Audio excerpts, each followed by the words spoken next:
Jadikan seluruh bumi ini, seluruh tanah ini suci, bersih, dan boleh untuk sholat. Kecuali 10 tempat berikut ini. Kita tidak boleh sholat di 10 tempat berikut ini. Yang pertama apa? Kuburan. Tidak boleh kita sholat di pemakaman. Kenapa? Ada hadis, ada larangan dari Nabi SAW. Ju'ilat li'al ardu masjidan wa tahura ilal maqbara wal hamma. Semua tanah ini suci, bersih, dan boleh untuk sholat. Kecuali apa kata Nabi? Kuburan. Yang kedua, tempat meskipun suci, bersih, tapi di hadapan kiblatnya ada kuburan, enggak boleh. Kenapa Ustaz? Ada larangan dari Nabi. La tusallu ilal kubur, wa la tajlisu alaiha. Janganlah kalian salat menghadap ke kuburan, dan janganlah duduk di atas kuburan. Langsung. Hatta ada temboknya.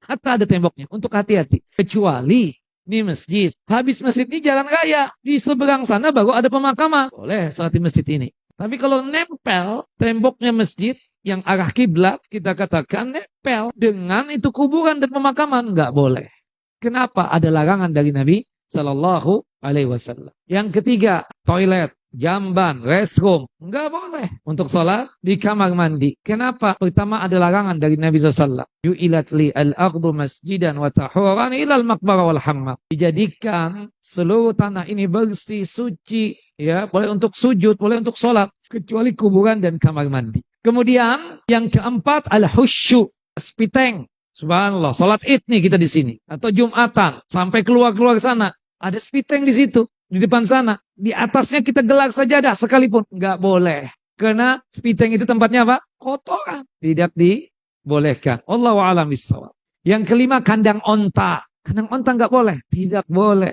Kenapa? Ada dalil. Hadis dari Bara bin Azib radhiyallahu anhu. Rasulullah SAW bersabda, janganlah kalian tersebut sholat di kandang onta. Karena kandang onta itu tempat kongko-kongkonya syaitan. Itu alasannya. Onta binatang yang halal, kotorannya tidak najis. Cuma untuk sholat di kandang onta tidak boleh secara khusus. Karena kandang onta itu tempat berkumpulnya bangsa jin dan syaitan. Kemudian dikembangkan segala tempat berkumpulnya syaitan dan bangsa jin, kita nggak boleh sholat di situ. Maka muncullah yang keenam, yaitu apa? Tempat ibadahnya orang kafir. Dan tempat ibadahnya orang musyrik, apapun namanya, gereja, pura, wihara, kemudian sinagog, gereja, nggak boleh, tidak dibolehkan ya, kelenteng, nggak boleh, tempat ibadahnya orang kafir dan musyrik. Tidak boleh kita melaksanakan ibadah salat di tempat-tempat ibadahnya orang kafir dan musyrik. Kenapa? Ya, tempat berkumpulnya syaitan, seperti itu. Termasuk yang ketujuh, tempat berkumpulnya syaitan, tempat maksiat. Entah itu tempat pelacuran, tempat perjudian, atau yang sejenisnya, tempat mabuk misalnya. Kemudian yang keberapa? Kedelapan, tempat pembuangan sampah. Kenapa tidak boleh? Kemungkinan besar ada najisnya di tempat pembuangan sampah tersebut. Yang kesembilan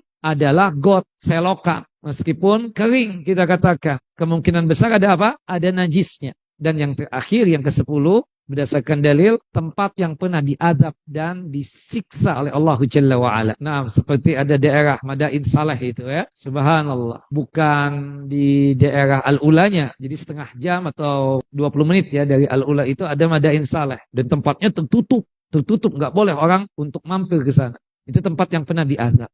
Kita nggak boleh sholat di situ. Kata Nabi SAW, bersegera kalian. Jangan berusaha untuk diam di situ. Sekedar lewat saja boleh. Tidak mengapa yang demikian. Wallahu alam bissawab. Nah, ini 10 tempat yang berkaitan kita tidak boleh untuk apa? Melaksanakan ibadah sholat di tempat tersebut. Selain 10 tempat ini, maka hukumnya apa? Boleh untuk kita sholat. Dimanapun buminya, dimanapun tanahnya.